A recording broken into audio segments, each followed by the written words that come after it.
Hello friends, welcome back to my YouTube channel. આજનો આપણો જે ટોપિક છે એ સંભાવના છે. Let's go. સંભાવના ટોપિકના આપણે ઓલરેડી વિડીયો 4 આપણી ચેનલ પર અપલોડ કરેલા છે.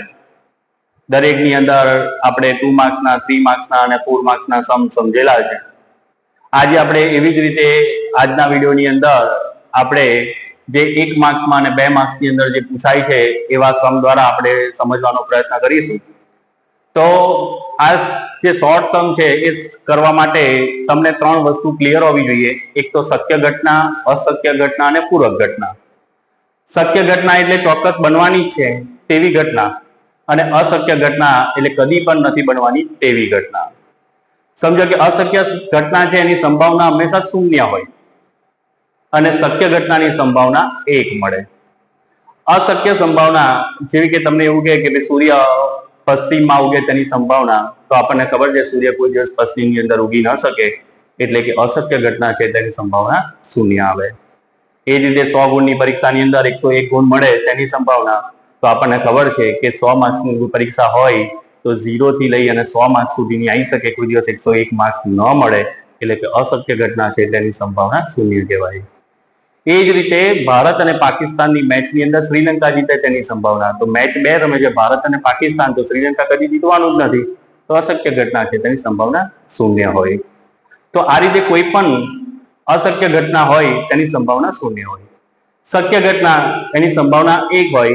સમજો કે સૂર્ય પૂર્વની અંદર ઉગે છે, તો આપણને બધાને ખબર છે કે સૂર્ય પૂર્વમાં જ ઉગે છે, તો એની શક્ય ઘટના છે એટલે એની સંભાવના 1 મળે. એ જ રીતે તમે કોઈ પણ ઘટના અને પૂરક ઘટનાનો સરવાળો કરો તો જવાબ આપણને 1 મળે.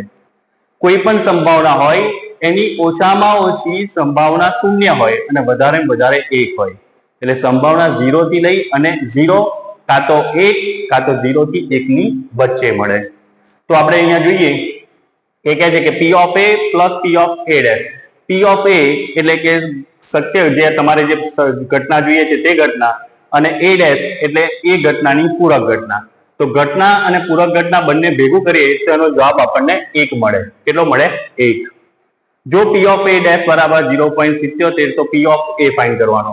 તો એનું સૂત્ર છે P of A plus P of A dash is equal to 1. તો આપણે P of A ફાઇન્ડ કરવો હોય તો 1 minus P of A dash, તો 1 minus P of A dash એટલે 0.77 માઇનસ કરીશું તો આન્સર આવશે 0.23. એ રીતે P of A plus P of A dash, તો આપણે P of A dash find કરવું હોય તો 1 minus P of A, તો 1 minus 1 પંચમાંશ આપણે માઇનસ કરીશું તો 5 × 5, 5 માંથી 1 જાય તો 4 પંચમાંશ. અહીંયા તમને P of A જેમ P of A dash બરાબર 4/1 હોય તો P of A dash શોધવાનો. તો P of A upon P of A dash એટલે 4/1. આ P of A dash આની જોડે જશે તો P of A 4/1 ગુણ્યા P of A dash આવું આવશે. તો અહીંયા આપણું સૂત્ર આપણને ખબર છે કે P of A plus P of A dash is equal to 1. તો P of A ની જગ્યાએ આપણે શું કહી શકીએ? 4 P of A dash plus P of A dash બરાબર 1. 4 ને કેટલા થયા? 5. તો 5 P of A dash બરાબર 1, માટે P of A dash 1/5. આ ગુણાકાર છે, અહીંયા આવે તો ભાગાકાર. એ જ રીતે ગણિતની પરીક્ષામાં સચિનના 100 ગુણમાંથી 100 ગુણ મળે તેની સંભાવના.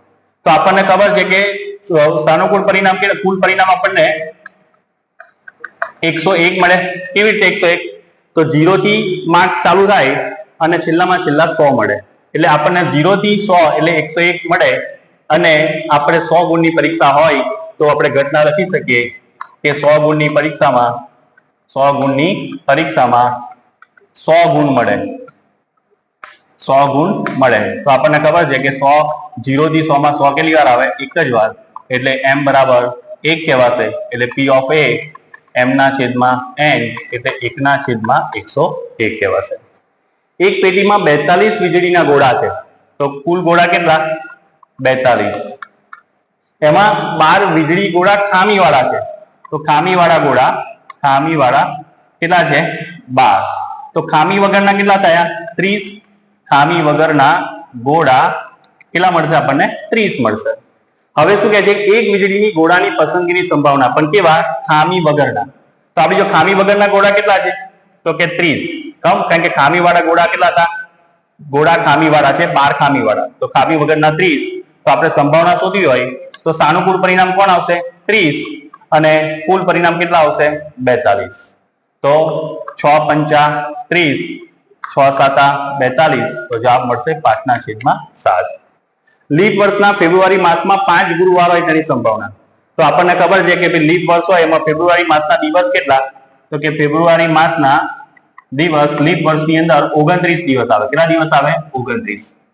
બાદ તેમાંથી કોઈ પણ દિવસ 7 દિવસ છે એ 4 વખત આવે.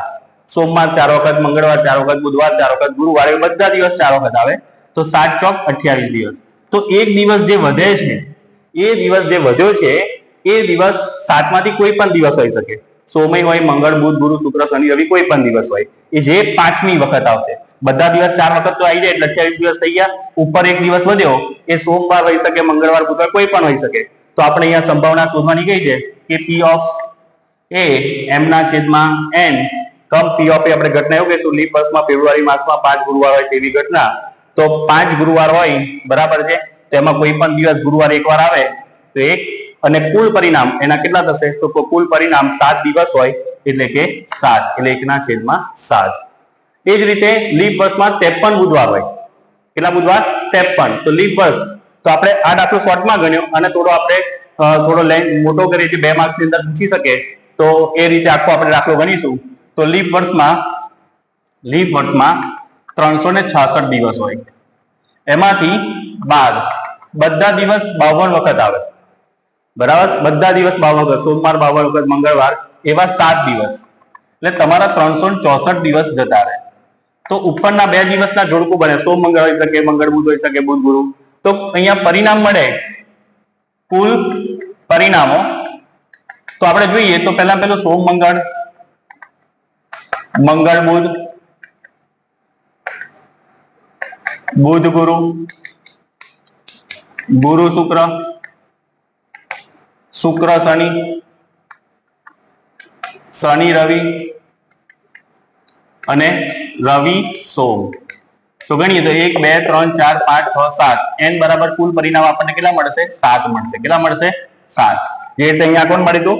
સોમ મંગળ બુધ ગુરુ શુક્ર શનિ રવિ. એક દિવસ હતો એટલે આપણે 7 દિવસ લીધેલા. એ રીતે અહીંયા 7 પરિણામ મળ્યા. ઘટના એ કહીશું તો કે ભાઈ લીપ વર્ષમાં 53 બુધવાર હોય તેવી ઘટના.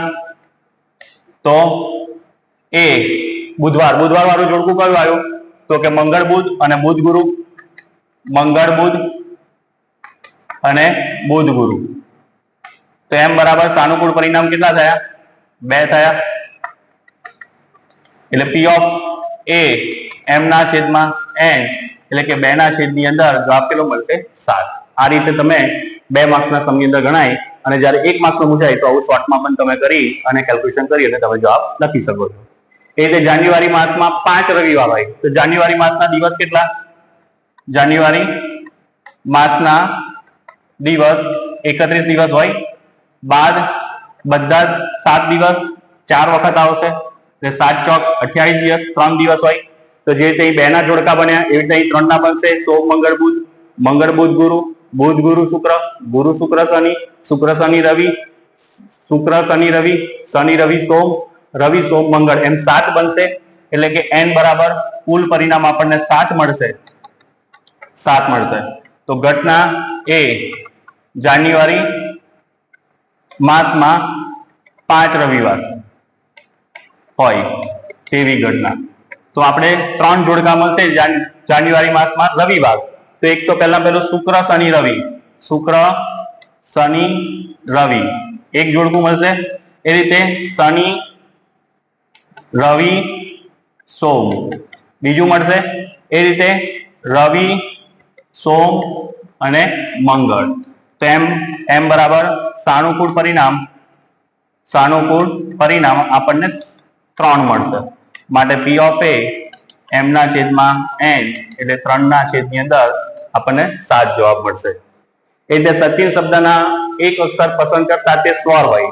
તો એક કુલ પ્રશ્ન n બરાબર કુલ પરિણામ કેટલા છે? તો m બરાબર કુલ પરિણામ 1 2 3 4 5 6 મળે. સચિન નું સ્પેલિંગ જે છે એમાં SACHIN એટલે 1 2 3 4 5 6 કુલ પરિણામ મળે. એમાં આપણે અક્ષરમાં શું જોઈએ? સ્વર. તો સ્વર કોણ આપ્યું છે આપણને? A અને I. એટલે m બરાબર સાનુકૂળ પરિણામ આપણને 2 મળશે. પરિણામ બરાબર 2 માટેની સંભાવના શોધીશું. તો m ના છેદમાં n એટલે 2 ના છેદમાં 6 એટલે 1/3 જવાબ મળશે. તો આ રીતે તમને 2 માર્ક્સમાં 1 માર્ક્સની અંદર બોર્ડની અંદર પરીક્ષામાં પૂછી શકે છે. તો આવા સમની આપણે પ્રેક્ટિસ કરીએ તો બોર્ડની અંદર જે શોર્ટ સમ પૂછાય છે એ આપણને ઇઝીલી આવડે. અને 12 કોમર્સની અંદર સંભાવના ચેપ્ટરની અંદર આ સમ તમને લીપ વર્ષ વાળો છે, જાન્યુઆરી વર્ષ છે, ફેબ્રુઆરી માસના છે, એ સમ તમને 3 માર્ક્સમાં 2 માર્ક્સમાં પણ પૂછે છે. એટલે જેટલું ઇમ્પોર્ટન્ટ 10th સ્ટાન્ડર્ડ છે એટલું 12 ની અંદર પણ પૂછાય છે. તો પ્રેક્ટિસ કરો, માર્ક્સ લાવો. Thank you.